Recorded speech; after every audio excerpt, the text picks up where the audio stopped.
मोदी जी को मुझसे बेहतर भारत की जनता जानती है। और सबसे पहले तो मैं रामभाऊ मालगी प्रबोधिनी को साधुवाद देना चाहता हूं कि इन्होंने एक उचित मौके पर उचित विषय पर परिसंवाद का आयोजन किया है। 3 दिन तक अलग अलग विषय पर परिसंवाद चलेगा। कई सारे लोग इसके अंदर अपनी अपनी दृष्टि से अपनी बात रखेंगे। मुझे भी कहा गया है कि मैं भी इस विषय पर कुछ बात सबके सामने रखूं। अभी संचालक महोदय चोलिया जी ने कहा कि मोदी जी को मुझसे बेहतर कौन जान सकता है। ये आपकी भ्रांति है। मोदी जी को मुझसे बेहतर भारत की जनता जानती है और उनके विचार, उनके काम और उनकी सिद्धियों के आधार पर जानती है। और लोकतंत्र के अंदर जो सार्वजनिक जीवन के माध्यम से जन सेवा के लिए काम करने के लिए आगे आते हैं, इस सभी लोगों के लिए आदर्श होना चाहिए कि पहचान नाम से न हो, पहचान जाति से न हो, पहचान अपनी शिक्षा से न हो, पहचान अपनी स्किल से भी न हो, पहचान अपनी सिद्धियों के आधार पर हो। इस प्रकार का जीवन जीना चाहिए। डिलीवरिंग डेमोक्रेसी एक छोटे से शब्द के अंदर भारत की 70 साल की 75 साल हो गए आजादी को।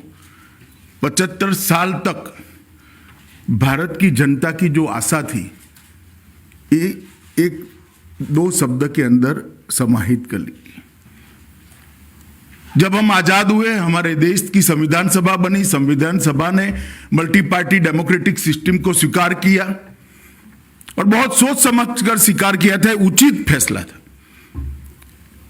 कि इतना बड़ा देश, इतनी विविधताओं वाला देश, ये किसी व्यक्ति के आधार पर चुनकर नहीं आना चाहिए।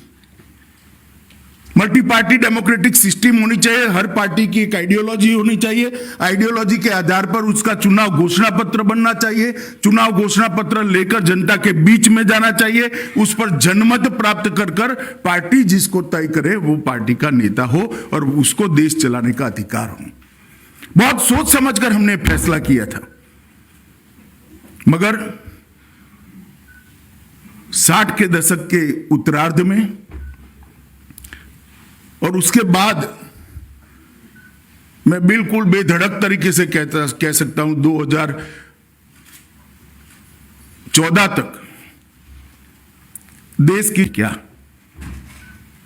ये हमारे संविधान निर्माताओं ने जो एक कल्पना रखी थी कि राज्य कैसा होना चाहिए, शासन कैसा होना चाहिए, उसको बहुत सारी व्याख्याओं के अंदर व्याख्यायित किया जा सकता है। मगर गांधी जी ने इसके लिए राम राज्य का शब्द का प्रयोग किया था और जिनको राम राज्य के शब्द से परहेज है वो उसको कल्याण राज्य का शब्द कहते थे। दोनों का भावार्थ एक है। 2014 तक एक कल्याण राज्य या तो राम राज्य की परिकल्पना ध्वस्त हो चुकी थी।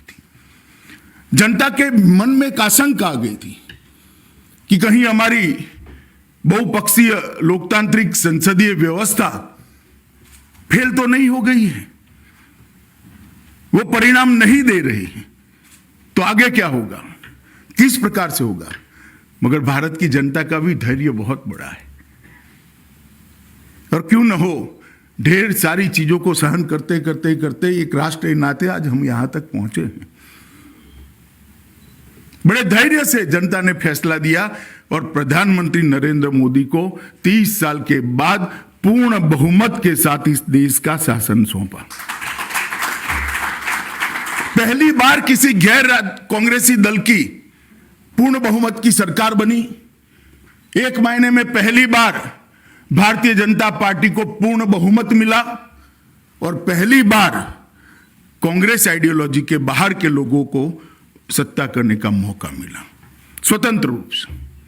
अटल जी की भी सरकारें बनी थी, 2 बार बनी, मुरारजी भाई की भी सरकार बनी थी, मगर ज्यादातर लोग वो सरकार जिस पर निर्भर थी या तो सरकार में थी, कहीं ना कहीं वही आइडियोलॉजी से आते थे।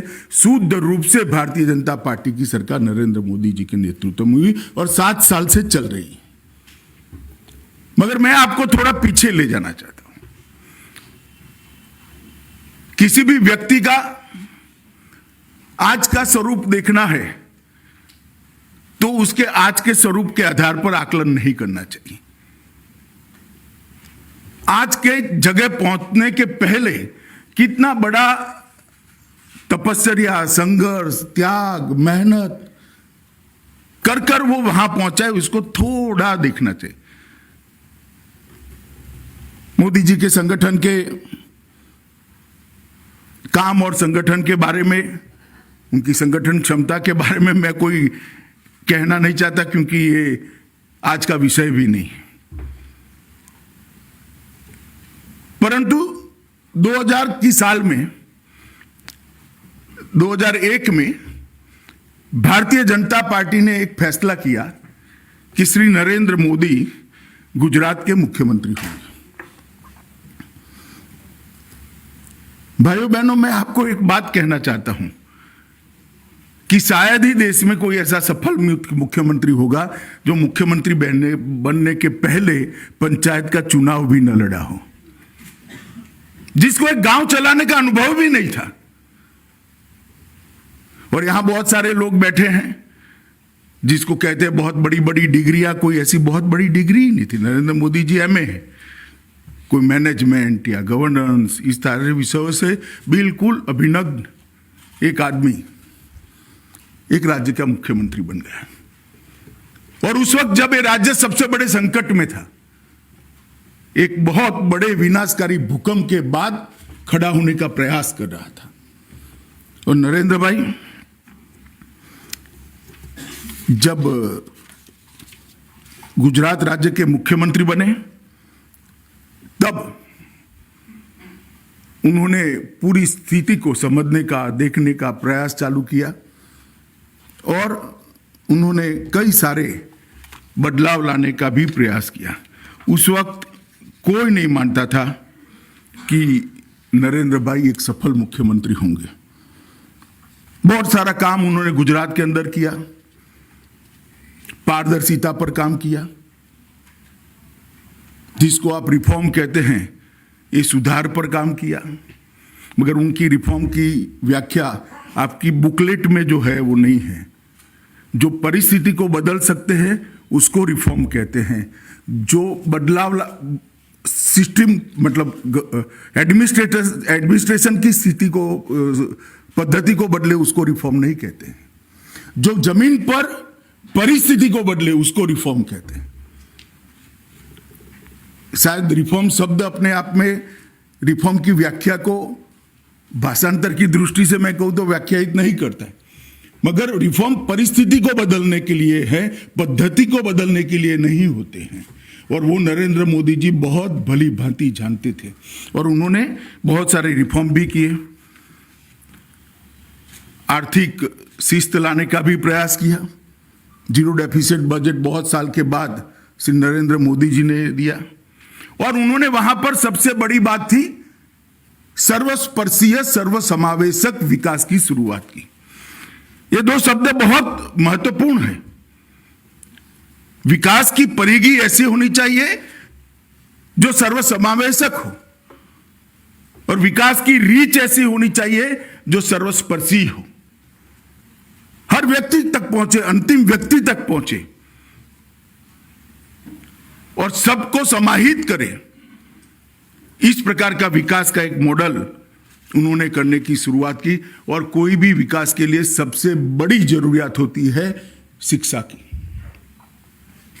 मुझे अभी ट्रोल किया गया था, मगर मैं फिर से बोलना चाहता हूं कि अनपढ़ों की फौज लेकर कोई देश विकास नहीं कर सकता। उसको पढ़ाने की जिम्मेदारी शासन की है, वो तो विक्टिम है। जो व्यक्ति संविधान प्रदत्त अपने अधिकारों को नहीं जानता है, संविधान ने अपने पर जिस कर्तव्यों को डाला है उसको नहीं जानता है, वो देश के विकास में सहभागिता जितनी की जा सकती है इतना नहीं कर सकता। मगर उन्होंने एक इंटरप्रिटेशन कर दिया मेरी बात का कि मैं अनपढ़ व्यक्ति के खिलाफ हूं। मैं अनपढ़ व्यक्ति के खिलाफ नहीं हूं, वो तो इस सिस्टम का विक्टिम है। मगर उसको पढ़ाने का प्रयास करने का शासन का दायित्व है, और मैं मानता हूं ये दायित्व पूरा नहीं कर सकता है, वो उसका गुनहगार है। जब नरेंद्र मोदी जी गुजरात के अंदर मुख्यमंत्री बने तब मैं प्राथमिक शिक्षा की बात कर रहा हूं, लगभग 67% एनरोलमेंट था और 37% ड्रॉप आउट रेशियो था। तो 70% आप मान लो, उसमें से 40% ड्रॉप आउट होता है, तो आप आ जाते हो 40%। ये जमाने में भी 60% लोग अपनी प्राथमिक शिक्षा पूरी नहीं कर पाते थे। उसमें कोई बड़े सर्कुलर निकाले बगैर उन्होंने एक कार्यक्रम, स्कूलें तो बनी हुई थी, शिक्षक भी थे, उन्होंने एक बेटी बचाओ बेटी पढ़ाओ का कार्यक्रम लिया, जेंडर रेशियो और बच्चों को पढ़ाने का कार्यक्रम, और एक शेड्यूल बना दिया कि शिक्षा के अभियान के लिए मुख्यमंत्री से लेकर पटवारी तक सारी शासन व्यवस्था 7 दिन 45 डिग्री टेम्परेचर में गांवों में जाकर एक दिन में 5 स्कूलों में प्रवेश महोत्सव करेगी। और उसके बाद में 100% एनरोलमेंट तो हो गया, बाद में क्या ड्रॉप आउट हो जाएगा। तो माताओं की एक समिति बनाई हर स्कूल में, जिसका अध्यक्ष वो स्कूल में जो महिला शिक्षिका होती थी उसको बनाया, और जो बच्ची या बच्चा नहीं आता था वो माताएं उसके घर पर जाकर समझाकर लाने का काम करती थी, और ड्रॉप आउट रेशियो को 67% से 0 और 1 के बीच में लाने का काम किया।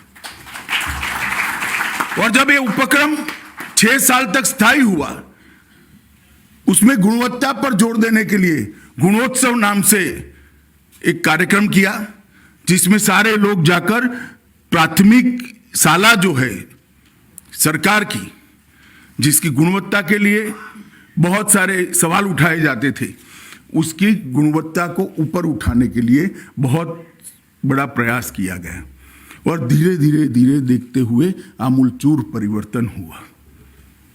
ये उन्होंने सबसे पहले किया। मुझे याद है, मैं विधानसभा में बैठा था, कोई आयोजन नहीं था, कुछ नहीं था।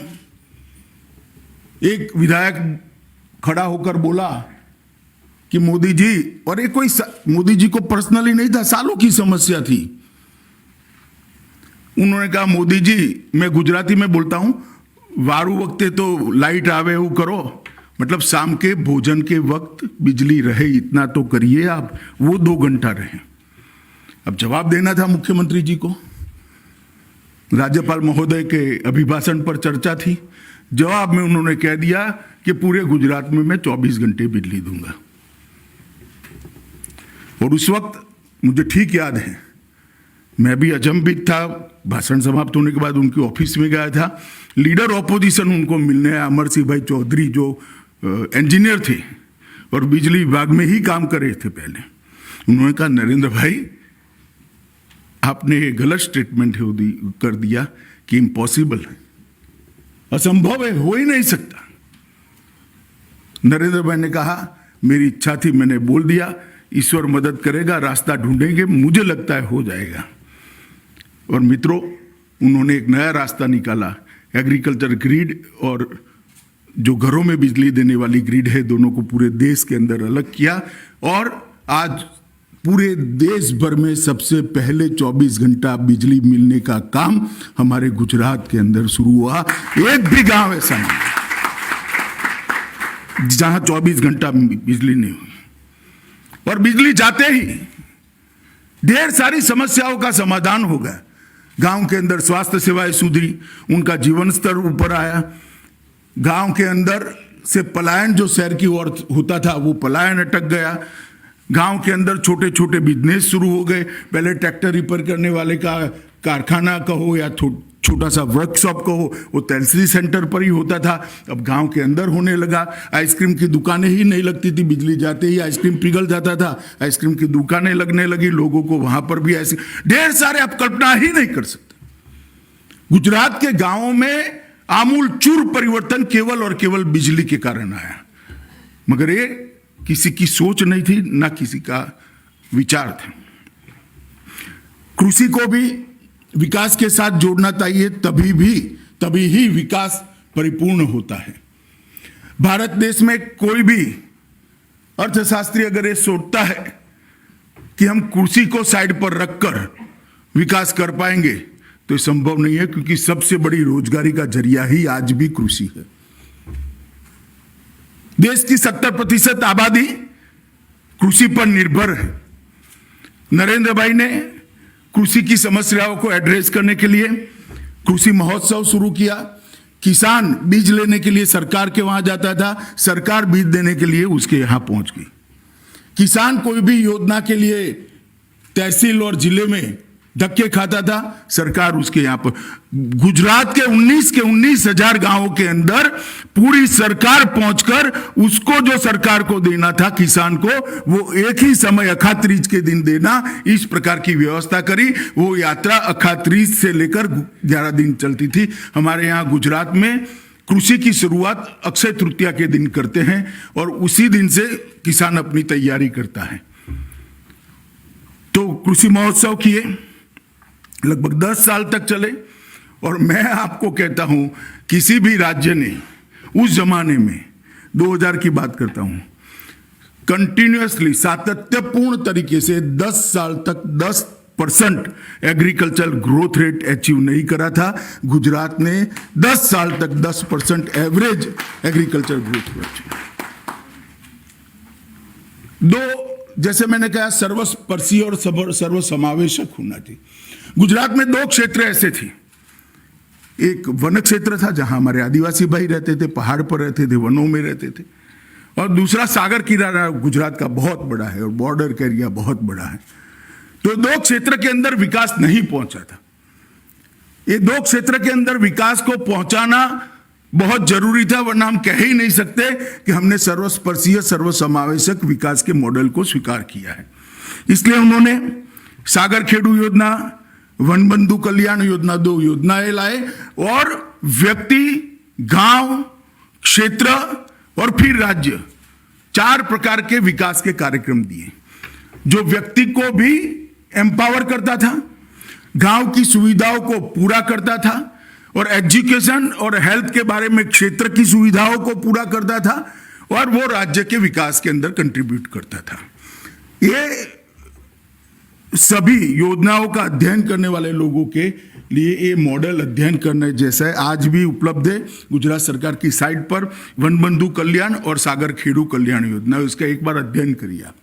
इसके अंदर रोजगारी भी है, शिक्षा भी है, इसके अंदर कृषि भी है, उसके अंदर इसके परंपरागत रोजी के जैसे मछुआरों के लिए है, और इस प्रकार की मधुमक्खी पालन है, महुड़ा का पान, मतलब ये वन उपजों का, आदिवासियों का काम, सारी चीजों को जोड़कर ये बनाया गया।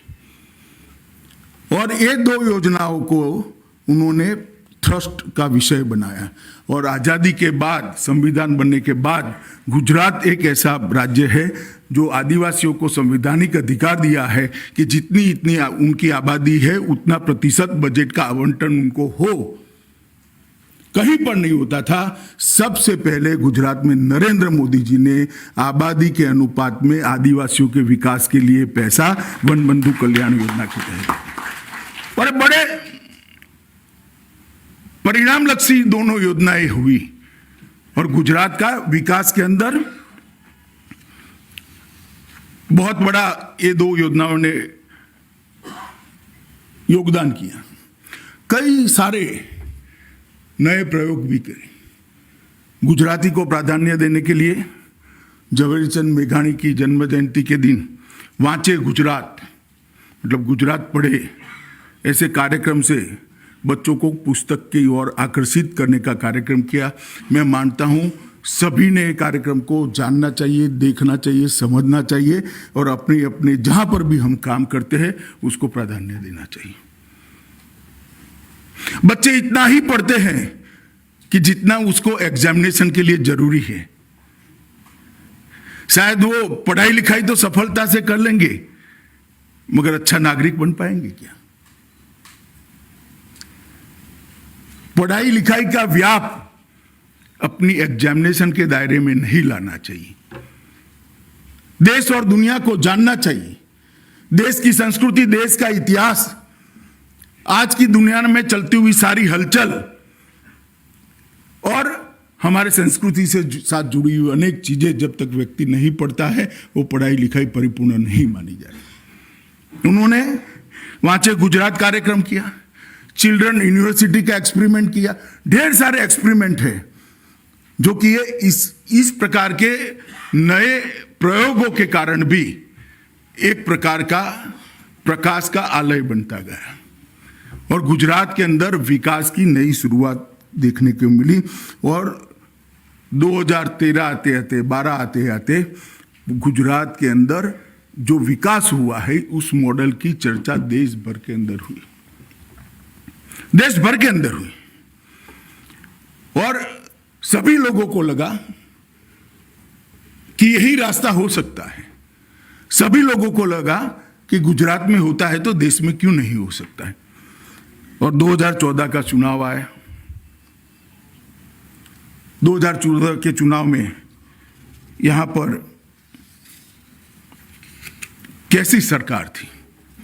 मनमोहन सिंह की सरकार 10 साल समाप्त कर चुकी थी और मनमोहन सिंह की सरकार के 10 साल के बाद स्थिति ऐसी थी कि देश में एक ऐसी सरकार कि जिसकी प्रधानमंत्री की कैबिनेट के हर व्यक्ति प्रधानमंत्री को प्रधानमंत्री नहीं मानते थे। हर व्यक्ति अपने आप को ही प्रधानमंत्री मानता था। पॉलिसी पैरालिसिस हो चुका था। देश की सुरक्षा का कोई ठोर ठिकाना नहीं रहा था। विदेशों में देश का सम्मान शायद उस वक्त सबसे नीचे गया हुआ था। 12 लाख करोड़ के घपले, घोटाले, भ्रष्टाचार, रोज एक नया भ्रष्टाचार, आंतरिक सुरक्षा के ढेर सारे सवाल खड़े हुए थे और ऐसे लगता था कि मानो कभी भी ये हमारी डेमोक्रेटिक सिस्टम कोलैप्स कर जाएगी। उस वक्त भारतीय जनता पार्टी ने निर्णय दिया कि गुजरात के मुख्यमंत्री 2014 के चुनाव के अंदर भारतीय जनता पार्टी के प्रधानमंत्री के प्रत्याशी होंगे। ढेर सारे आंदोलन होते थे। आंदोलन दिल्ली वालों ने तो देखी ही है। इस सब आंदोलनों के बीच में एक ही घोषणा ने एक नए प्रकार का परिवर्तन देश के अंदर, मैं तो इसका साक्षी क्योंकि मैं भी इस वक्त दिल्ली रहता था, उस वक्त दिल्ली रहता था, मैं साक्षी हूं उसका। अचानक परिवर्तन देखा और यह परिवर्तन जो आक्रोश था वो आसाम में परिवर्तित होते हुए मैंने मेरे आंखों से देखा है। जिनको समाज जीवन की परिवर्तनों की नजर है वो आज भी पीछे रिवाइंड करके देखेंगे तो उनको मालूम पड़ेगा कि जो आक्रोश बना तो हुआ था नरेंद्र मोदी के नाम आते ही धीरे धीरे धीरे आसाम में परिवर्तित हो गया कि चलिए चुनाव आ रहा है, पीछे की बात छोड़ दीजिए, मोदी जी के साथ जुड़िए और आगे हम अच्छा कर पाएंगे। ये भी प्रयोग कर कर देख लें। और 14 में मैंने जैसे पहले कहा पूर्ण बहुमत की सरकार बनी और वहां से मोदी जी का अब तक का 7 साल का कार्यकाल चालू हुआ और देश के अंदर हर क्षेत्र के अंदर जो परिवर्तन हुआ है वो इसका रेखांकन करना भी बहुत दिक्कत है। यहां बहुत सारे विद्वत जन बैठे हैं, ढेर सारे बड़े बड़े शब्द हैं, बड़े बड़े शब्द प्रयोग भी हम करते हैं, मगर मैं कहता हूं कि गवर्नेंस, रिफॉर्म, गुड गवर्नेंस, ये सारे जितने शब्द हैं वो किसी देश की समस्या को समाप्त नहीं कर सकते। कि देश की समस्या सिर्फ एडमिनिस्ट्रेशन नहीं है, देश की समस्या सिर्फ आर्थिक विकास नहीं है, देश के गौरव को भी संभालना है, देश की संस्कृति को भी आगे बढ़ाना है, देश की सुरक्षा को भी सुनिश्चित करना है। एक अलग प्रकार के दृष्टिकोण की जरूरत होती है और वो जन नेता में ही होती है, उस नेता में ही होती है वो जमीन से ऊपर आए। गरीबों का दर्द समझने वाला आदमी चाहिए। आर्थिक सुधार तो हो सकता है, मगर वो आर्थिक सुधार का केंद्र बिंदु क्या हो? अर्थतंत्र के अलग अलग पैरामीटर के ग्राफ हो गया ना। आर्थिक सुधार का केंद्र बिंदु देश का गरीब से गरीब व्यक्ति होना चाहिए, तभी जाकर हम देश का विकास करें। सफल शासन की परिकल्पना क्या है? वो कुछ सर्कुलर निकाल देगा, कोई सो कॉल्ड रिफॉर्म कर देगा, इससे सफल शासन होता है ना। मैं फिर से एक बार आगे भी कहा है, मैं ट्रोल हुआ हूं, मैं आज फिर से कहना चाहता हूं, नरेंद्र मोदी ने इस देश के पासपोर्ट की वैल्यू को बढ़ाया है, विदेश में देश का गौरव बढ़ाया। समग्र विकास का मतलब क्या है? देश की सुरक्षा को सुनिश्चित करना, छोटे से बच्चे से लेकर वयोवृद्ध व्यक्ति तक निश्चित हो जाए कि इस देश को कोई उंगली उठाकर देख नहीं सकता। इस प्रकार का व्यवस्था तंत्र खड़ा करना। कई बार हमले होते थे, उरी और पुलवामा में हुआ, दोनों बार, एक बार सर्जिकल स्ट्राइक और एयर स्ट्राइक करी और दुनिया भर के अंदर संदेश गया कि अब भारत की सीमाओं के साथ छेड़खानी नहीं हो सकती है। और मित्रों, आप लोग इसको देशभक्ति की दृष्टि से देख सकते हैं, नरेंद्र मोदी के एक साहसिक कदम के रूप में देख सकते हैं, देश की सुरक्षा की दृष्टि से भी देख सकते हैं। एक बहुत महत्वपूर्ण बदलाव उस दिन हुआ। हमेशा इस देश की रक्षा नीति, वैसे तो रक्षा नीति थी ही नहीं, मगर हमेशा इस देश की रक्षा नीति विदेश नीति के शैडो में रहती थी। नरेंद्र मोदी जी ने रक्षा नीति और विदेश नीति को स्पष्टता के साथ अलग कर दिया। हम सबके साथ दोस्ती चाहते हैं, मगर हमारी सार्वभौमत्व पर कोई अतिक्रमण नहीं चलेगा। ये सारी चीजों का समावेश होता है, तब सफल शासन होता है। आर्थिक सुधार भी जरूरी है, गुड गवर्नेंस भी जरूरी है, गरीबी उन्मूलन भी जरूरी, मगर इससे सफल शासन की व्याख्या नहीं की जा सकती। हमारे संविधान ने पूरा पढ़ ले तो उसके अंदर हमारे सामने क्या लक्ष्य रखे? गरीब से गरीब व्यक्ति का जीवन स्तर को उठाकर ऊपर लाना, देश को सुरक्षित बनाना, देश को समृद्ध बनाना, देश को शिक्षित बनाना, हमारी संस्कृति को आगे बढ़ाना, देश को संस्कारित बनाना और देश के गौरव को दुनिया में ऊपर तक ले जाना। ये सब इकट्ठा होता है तब एक सफल शासन बनता है, और ये सब इकट्ठा करने में जो नेतृत्व देता है वो सफल शासक बनता है। और नरेंद्र मोदी जी भले अपने आप को विनम्रता से प्रधान सेवक मानते, उनकी मान्यता है, बिलीफ है, मगर मैं कह सकता हूं कि सफल से सफल प्रधानमंत्री अगर कोई है आजादी के बाद तो श्री नरेंद्र मोदी है, क्योंकि उन्होंने सारे बिंदुओं को समाहित कर कर भारत के गौरव का, भारत के विकास का एक बहुत अच्छा गुलदस्ता बनाया। मित्रों, मैं योजनाओं पर तो 2-4 बातें जरूर रखूंगा बाद में, परंतु मैं नीतियां और योजनाएं किस प्रकार से बनी हैं वो जरूर बताना चाहता हूं। नरेंद्र मोदी जी ने योजनाएं बनाते वक्त उसके साइज और स्केल को बदल दिया। पहले योजनाएं बनती थी कि इस बजटरी प्रोविजन में हम 10,000 लोगों को, उदाहरण के लिए 10,000 कहता हूं, कोई पकड़ न ले मेरी बात को, एग्जाम्पल के लिए 10,000 लोगों को पक्का घर देंगे। मोदी जी ने निर्णय किया कि देश के हर व्यक्ति को 2022 के पहले हम पक्का घर देंगे। साइज और स्केल दोनों बदल दिए। शौचालय के लिए अभियान पहले भी चलता था। कांग्रेस पार्टी के ये भाई बहन जो है आज भी कहते तो हमारा कॉपी किया है, मगर कितने शौचालय बने थे? 13 करोड़ शौचालय बनाने बाकी थे। अब हर साल 25,000, 50,000, 1 लाख, 2 लाख, बहुत हुआ तो 5 लाख। मोदी जी ने तय कर दिया हर घर में शौचालय होगा। इस प्रकार से साइज और स्केल दोनों बदला। नीतियां कैसी बनी? जो केवल और केवल देश हित में थी, व्यक्ति, समूह, राज्य या पार्टी के अनुकूल नीतियां नहीं थी। नीतियां देश हित में बनी। और लोकतंत्र में बहुत महत्वपूर्ण चीज है मित्रों, जब आप देश के कल्याण के लिए, देश के विकास के लिए, देश को समृद्ध बनाने के लिए, देश को सुरक्षित बनाने के लिए आगे आते हो, तब नीतियां कैसी होनी चाहिए, क्योंकि आपका भविष्य का शासन का बारी तो जनता तय करती है। तो ज्यादातर लोगों ने 60 के दशक के बाद नीतियां ऐसी बनाई जो लोगों को पसंद आए।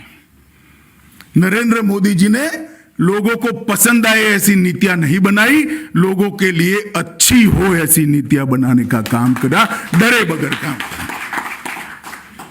निर्णय का केंद्र बिंदु 2 ही था। जहां तक सोशल वेलफेयर और आर्थिक बाबतों के फैसले करने थे या नीतियां बनानी थी, इसका केंद्र बिंदु भारत का गरीब से गरीब आदमी और भारत का नागरिक था। और जहां तक बाकी सारी नीतियां बनानी थी, इसका केंद्र बिंदु भारत था। इसके अलावा कोई और केंद्र बिंदु नहीं रखा। और इसके कारण ढेर सारे अलग, जिसको कह सकते इस प्रकार के फैसले हुए।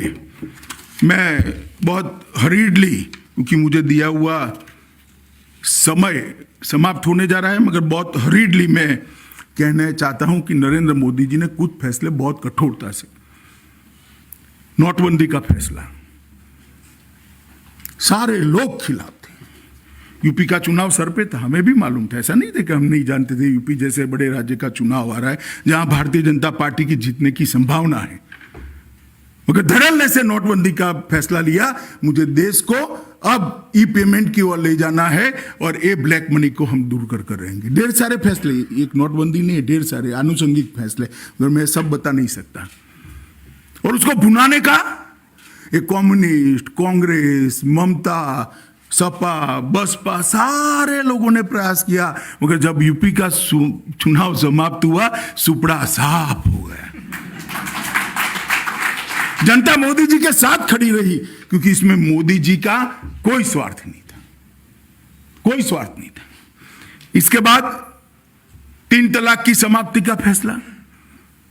एक बार सुप्रीम कोर्ट का जजमेंट लाए थे, राजीव गांधी ने एक दिन के लिए कहा कि भाई 3 तलाक समाप्त करेंगे और हमारी मुस्लिम माताओं बहनों को अधिकार देंगे जो संविधान प्रदत्त है।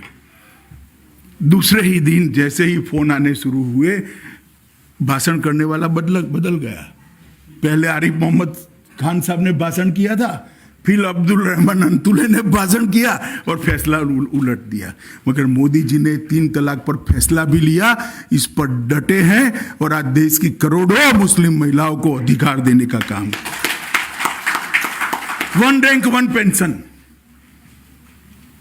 सारे एक्सपेंडिचर के सचिव से लेकर आर्थिक विभाग के जितने सचिव हैं, वित्त मंत्रालय के, सारों की ना के बावजूद 1 रैंक 1 पेंशन का एक संवेदनशील फैसला लिया गया, क्योंकि -45 डिग्री से +45 डिग्री तक देश की सीमाओं पर जो उसकी सुरक्षा करते हैं, उसको, इसके परिवार को सुरक्षित करना इस राज्य की, इस देश की, इस शासन की जिम्मेदारी होती है। और बहुत बड़ा फैसला 1 रैंक 1 पेंशन का लिया गया। चीफ ऑफ डिफेंस स्टाफ का भी फैसला कोई नहीं कर सकता था। सेनाओं के बीच में सामंजस्य बिठता ही नहीं था। सरकार ने सामंजस्य बिठाकर सबको एक पेज पर लाकर चीफ ऑफ डिफेंस स्टाफ का फैसला किया। और 2 फैसले मैंने आगे बताया, सर्जिकल स्ट्राइक और स्ट्राइक, सबके मन के अंदर एक बात बिठा दी कि भारत की सीमा और भारत के सार्वभौमत्व के साथ कोई छेड़खानी नहीं कर सकता। उसको वही जवाब मिलेगा जो मिलना चाहिए। अगर शांति की बात करती है तो भारत सबके साथ शांति चाहता है। अनुच्छेद 370 और 35A। हमारे कार्यकर्ता भी कई बार नहीं मानते थे कभी भी हटेगा। मैं तो कार्यकर्ता बना उस दिन से, मैं पहली बार संघ की शाखा में 12 मार्च 1980 को गया था। तब से लेकर आज तक अनुच्छेद 370 और 35 से हटाएंगे हटाएंगे हटाएंगे सुनता था। किसी को कल्पना नहीं थी। 19 में मोदी जी को मैंडेट मिला और 5 अगस्त 2019 को धारा 370 और 35 को समाप्त कर हमेशा के लिए कश्मीर कर दिया। सबको साथ लेकर पूरे देश भर में एक भी जगह दंगा नहीं हुआ, एक भी जगह फसाद नहीं हुआ। हम पर बहुत आरोप लगते हैं, मैं पॉलिटिकल पार्टी की बात करता हूं, भारतीय जनता पार्टी पर बहुत, एक भी दंगा नहीं हुआ, एक भी फसाद नहीं है, कहीं पर भी पटाखा नहीं जला और श्री राम जन्मभूमि के निर्माण का फैसला हो गया और आज निर्माण चल रहा है। ये सारे फैसले जिसमें फैसले लेने का दम है वो ही ले सकता है मित्रों, और कोई नहीं ले सकता। विश्व पटल पर भारत की संस्कृति का अग्रदूत बनकर मोदी जी ने योग दिन को 177 देशों की सहमति लाकर आज हमारे योग को, आज हमारे आयुर्वेद को दुनिया भर के अंदर पहुंचाने का काम किया है। मैं मानता हूं कि आजादी के बाद भारत की संस्कृति का ध्वजवाहक बनकर किसी ने यूएन में भाषण किया है तो हमारे नरेंद्र मोदी जी ने किया है। हमारे वेदों उपनिषदों को पढ़िए, इसमें पर्यावरण संरक्षण के अलावा कोई चीज नहीं मिलेगी। क्या प्रकृति का दोहन कर सकते हो अपने जीवन निर्वाह के लिए, शोषण नहीं कर सकते हो। पर पर्यावरण के हमारे वेदों के उपनिषद को, संदेश को मोदी जी ने पूरे विश्व के अंदर धड़ल्ले के साथ रखा और भारत इसकी अगुवाई करेगा। कर पेरिस सम्मेलन के अंदर पूरे विश्व ने भारत की अगुवाई को एक प्रकार से एक्सेप्ट किया और अंतर्राष्ट्रीय सौर अलायंस गुड़गांव में आए। और मैं मानता हूं ये बहुत बड़ा फैसला है और ये हमारा कल्चर है, हमारी संस्कृति है। पृथ्वी को बचाने के लिए, मानव जात को बचाने के लिए रिक्वायरमेंट है। ढेर सारे ऐसे फैसले उन्होंने दिए और गरीब कल्याण को उन्होंने एक नई व्याख्या दी। देवेंद्र भाई थोड़ा एक्सप्लेन करते थे, मैं उसको अलग प्रकार से कहता हूं। यहां बहुत सारे आर्थिक जगत के विद्वान और सालों तक काम किए हुए लोग भी बैठे हैं। आप लोगों की जीडीपी की व्याख्या जो थी ये शुष्क थी। आप मेरी बात को अन्यथा मत दीजिए, मैं आगे एक्सप्लेन करता हूं। शुष्क थी, जिसके अंदर आंकड़े ही थे, कहीं मानव नहीं था। नरेंद्र भाई ने जीडीपी का मानवीय नजरिया और मानवीय जीडीपी को लोगों के सामने देखा है। विकास दर बढ़ना चाहिए मगर इसका बेनिफिशियरी व्यक्ति होना चाहिए, आदमी होना चाहिए, गरीब होना चाहिए। कोई मुझे बताए 35,000 करोड़ के शौचालय बनते हैं, अर्थतंत्र की गति बढ़ेगी या नहीं बढ़ेगी? इन्वेस्टमेंट ही है। मगर उसके साथ इस देश की 10 करोड़ परिवारों की माताओं बहनों को शर्म से मुक्त करने का काम होता है और सम्मान के साथ वो जीती है। आज हमें मालूम नहीं पड़ता दिल्ली के अंदर, अहमदाबाद के अंदर, मुंबई के अंदर कि टॉयलेट ना हो तो क्या हो। एक 15 साल की बच्ची को शौच क्रिया के लिए खुले में जाना पड़ता है, उसकी शर्म की कल्पना हम कर ही नहीं सकते। वो नरेंद्र मोदी जी कर सकते हैं क्योंकि वो चाय बेचने वाले का बेटा है और इतनी गरीबी से ऊपर आकर इस देश का प्रधानमंत्री है। इस स्वच्छ भारत का अभियान उसी में से निकलता है। उन्होंने अपनी मां को चूल्हा फूंक कर खाना पकाते हुए देखा है, लकड़ियां और टहनियां जलाकर, और मां को खांसते हुए भी देखा है, आंख की ज्योति जाते हुए भी देखा है। जब 11 करोड़ गरीब माताओं बहनों के पास उज्ज्वला का गैस पहुंच जाता है, जीडीपी भी बढ़ता है और 11 करोड़ माताओं बहनों को एक प्रकार से एम्पावरमेंट भी होता है और उनको लगता है कि हाँ, आज हिंदुस्तान आजाद हुआ है। 70 साल तक नहीं लगता था। मित्रों, हर घर के अंदर नल पहुंचाना, हर घर के अंदर शुद्ध पानी पहुंचाना, मैं मानता हूं स्वास्थ्य की 70% रिक्वायरमेंट इससे खत्म हो जाएगी। इसका मूल कारण स्वच्छता और शुद्ध पीने का पानी न होना यही है। नरेंद्र मोदी जी ने बेसिक चीजों को खर्चा स्वास्थ्य पर तो करो जो जरूरी है, परंतु स्वास्थ्य बिगड़े ही नहीं, इस प्रकार की व्यवस्था खड़ी करो। तो स्वच्छता का आंदोलन और हर घर नल का आंदोलन अगर पकड़ लेते हैं तो मैं मानता हूं कि ये स्वास्थ्य की समस्या में भी काफी सुधार होता है। मल्टी डायमेंशनल एक प्रकार से निर्णय था। लगभग 81 जिलों में 100% गांवों में आज पानी पहुंच चुका है और मुझे भरोसा है 15 अगस्त 2022 तक हम इसको बहुत सारा अचीव कर लेंगे। कुछ बचा खुचा होगा तो 24 के पहले समाप्त कर देंगे।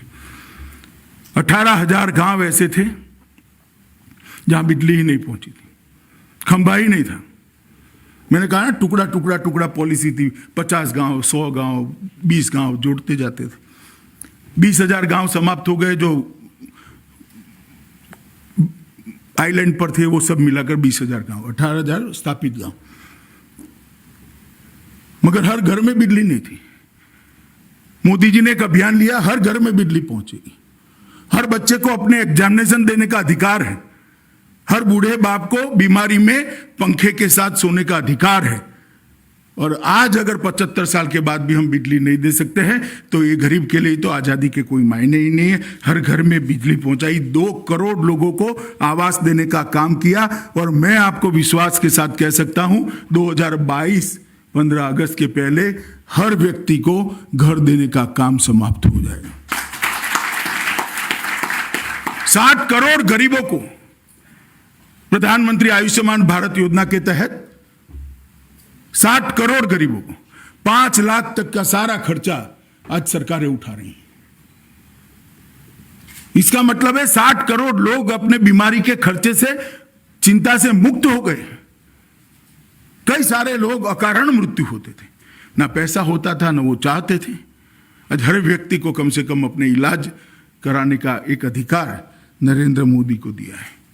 और अभी अभी हमने 100 करोड़ वैक्सीन पास का लक्ष्य पार कर लिया है मित्रों। 130 करोड़ के देश को दोनों डोज 100% मुफ्त देना, मैं मानता हूं किसी भी राष्ट्राध्यक्ष का इतना कलेजा नहीं है जो ऐसी घोषणा करे और इसको इंप्लीमेंट करे। 43 करोड़ बैंक खाते खुले गए। बैंक खाते खुले तब तो लगता था क्या होगा इससे। कई सारे नेता भाषण भी करते हैं अंदर क्या होगा, तो बैंक खाता खोलकर उसको घर में क्यों पासबुक और चेकबुक जब बढ़ा रहे हो, बोझ बढ़ा रहे हो।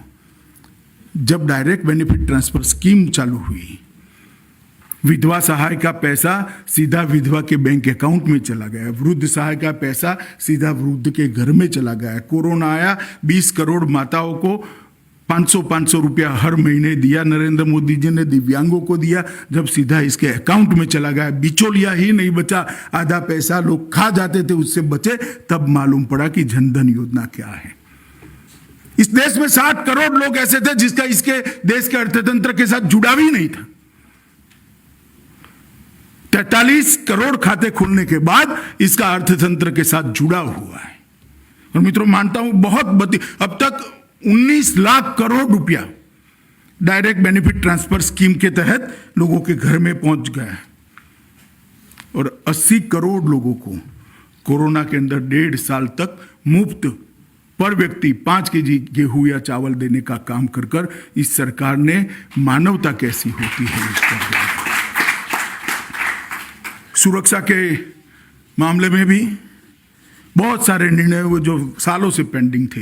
मैंने कहा जैसे 370-35 से सीए का फैसला किया, 1 रैंक 1 पेंशन का फैसला किया, उत्तर पूर्व में बोडो ब्रू पुनर्वसन कार्बी आंग्लोक समझौता उसको करा।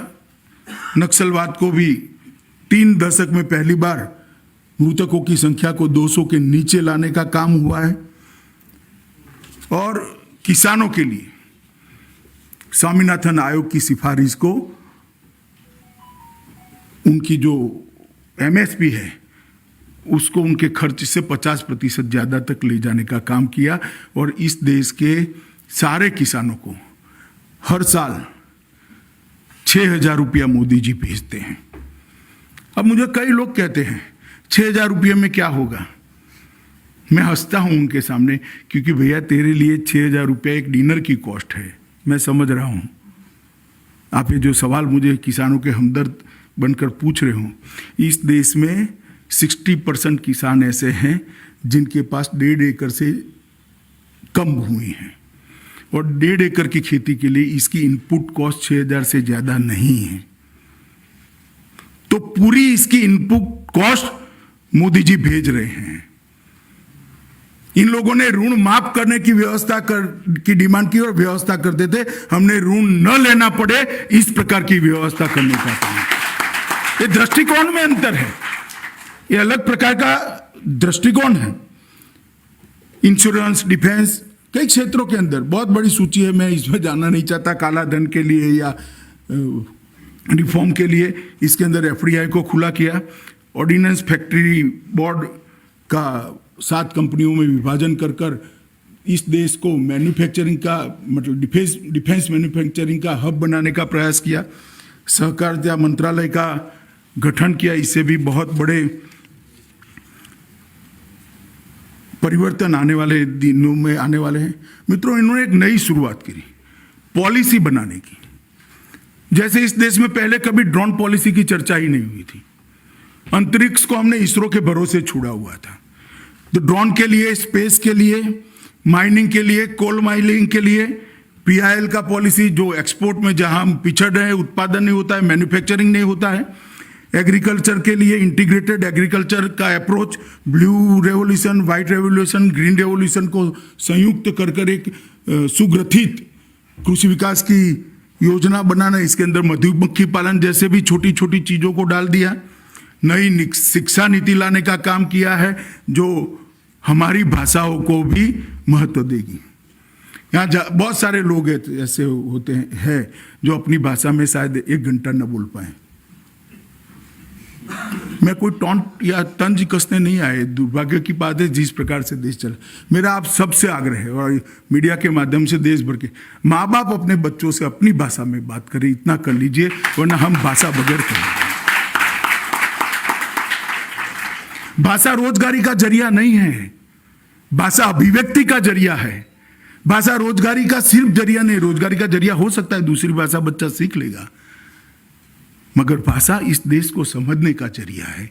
इस देश की संस्कृति, इस देश के रिवाज, इस देश के इतिहास को समझने का जरिया है। अगर हमने हमारी भाषा ही गवा दी, तो मैं कई ऐसे लोगों को मिलता हूं, देश के नाम देना नहीं चाहता, मैं उनको पूछता हूं आपकी भाषा कौन सी थी, तो सर नीचे डाल देते हैं, उनकी भाषा बची ही नहीं। इतना बड़ा देश इस स्थिति में ना आए, इसलिए नई शिक्षा नीति के बहुत सारे डायमेंशन हैं, मगर मैं जिस पर थ्रस्ट देता हूं मैंने आपके बार सामने रखा। स्वास्थ्य नीति के अंदर आमूलचूल परिवर्तन हो रहा है। स्वास्थ्य की पॉलिसी के अंदर इस प्रकार का परिवर्तन हो रहा है कि नीचे तक, ग्राउंड रूट लेवल तक स्वास्थ्य चला जाए, और एक हाइब्रिड मॉडल स्वास्थ्य को संभालने का, सरकारी, पब्लिक प्राइवेट पार्टनरशिप और प्राइवेट, ये तीनों का एक हाइब्रिड मॉडल खड़ा हो। जल शक्ति के लिए पर भी बहुत बड़ा कर सारा सुग्रथित कर उन्होंने जल शक्ति मंत्रालय भी बनाया है, और ढेर सारे करप्शन को रोकने का काम किया है। बहुत सारे कानून भी आए, मैं इसमें पचड़े में जाना नहीं चाहता, बहुत लंबा हो जाएगा, मगर मैं जैम का उदाहरण देना चाहता हूँ। जैम के माध्यम से सारी सरकारी कचौरी परचेज ये लगभग भ्रष्टाचार विहीन हो गई, और जैम का दायरा भी बढ़ रहा है, जैम का दायरा और बढ़ने वाला है, और ये सारी चीज़ों में हम बहुत बड़ा परिवर्तन लेने चाह रहे हैं। मोदी जी ने आत्मनिर्भर का नारा दिया है, भारत को हम आत्मनिर्भर बनाएं। हम आज तक क्रेडिट कार्ड बाहर का ही उपयोग करते थे, आज भी बहुत सारे लोग यहाँ अगर चेकिंग करें तो बहुत सारे लोगों के पॉकेट में गए बाहर का ही भी होगा, मगर यूपीआई एक ऐसा जरिया बन गया जिससे आज करोड़ों लोग जुड़ गए हैं, और एक बहुत बड़ा आत्मनिर्भर भारत का दिशा में बहुत बड़ा काम किया है। इन्होंने बांग्लादेश सीमा का विवाद का भी समापन किया है। एक नया कंसेप्ट जो गुजरात में उन्होंने लॉन्च किया था, मिशन कर्मयोगी। सरकारी कर्मचारियों को सरकारी नौकरी नहीं कर रहे हैं, आप मिनिमम आपका जीवन निर्वाह जितना धन देकर देश के विकास में योगदान कर रहे हैं। ये भाव को खड़ा करने के लिए मिशन कर्मयोगी को बनाया और ढेर सारे ऐसे परिवर्तन हुए हैं जिसको इतने कम समय में कहा नहीं जा सकता। एयरपोर्टों के निर्माण से लेकर मैन्युफैक्चरिंग हब से बनकर डिफेंस कॉरिडोर से लेकर ढेर सारे बड़े बड़े फैसले हुए। मेरा इतना ही कहना है कि लोकतंत्र के अंदर परिणाम लाने की जो बात है, जो यहाँ आज सेमिनार का विषय रखा गया है, डिलीवरिंग डेमोक्रेसी, ये अगर लाना है तो हम सब ने इसका स्टडी कर हम सब जहाँ जहाँ काम कर रहे हैं ये पॉलिसी के पूरक बनने का काम करें। हर व्यक्ति जरूरी नहीं है कि सार्वजनिक जीवन में आ सके। कोई सरकारी कर्मचारी होगा, कोई सरकारी अधिकारी होगा, कोई नागरिक होगा, कोई व्यापारी होगा, कोई इंडस्ट्रियलिस्ट होगा, कोई रक्षा में अपना जीवन देता होगा, कई लोग सार्वजनिक जीवन में होते। अगर हम ये सारी जो नीतियां देश के विकास के लिए बनी है इसको हम पूरक बन जाए, इसकी स्पिरिट को पकड़ लें कि भाई काले धन की समाप्ति तो मैं कम से कम इसके अंदर वृद्धि नहीं करूंगा, स्वच्छता तो मैं अपने परिसर को स्वच्छ रखूंगा। इतना अगर हम कर ही लेते हैं तो मैं मानता हूं कि बहुत बड़ा चमत्कारिक परिवर्तन ये जो इंफ्रास्ट्रक्चर मोदी जी ने खड़ा किया है इसके माध्यम से मिल सकता है। मित्रों, ये आज़ादी का अमृत महोत्सव है। आज़ादी का अमृत महोत्सव के दो लक्ष्य है। एक तो जिन्होंने आज़ादी दिलाई उनको याद करने का, नई पीढ़ी को उनका जज्बा, उनका देशभक्ति और उनके बलिदान की संस्कार निचली नई पीढ़ी को नीचे तक परकोलेट करने का, और दूसरा है संकल्प लेने का कि देश जब 100 साल आज़ादी होगा तब देश कैसा होगा। और सबने बड़े बड़े संकल्प नहीं लेने हैं, मगर मेरा आग्रह है कि हर व्यक्ति एक संकल्प कम से कम छोटा लीजिए कि मैं कभी ट्रैफिक का नियम का उल्लंघन नहीं करूंगा, मैं कभी भी मेरे खाने की थाली में जूठा अन्न नहीं छोड़ूंगा। छोटे छोटे फैसले कर दीजिए, मगर उसको जीवन पर्यंत मनाएंगे। एक बच्चा अगर आज छोटा फैसला ले लेगा तो ये जीवन पर्यंत बनाता है तो देश में बहुत बड़ा सुधार आएगा। आपको लगेगा मेरे एक फैसले से क्या होगा। अगर 130 करोड़ लोग संकल्प लेते हैं तो 130 करोड़ संकल्पों का संपुट माँ भारती को विश्व के अंदर बहुत आगे के स्थान पर पहुंचाएगा। इसके मुझे विश्वास है। भारत माता की जय।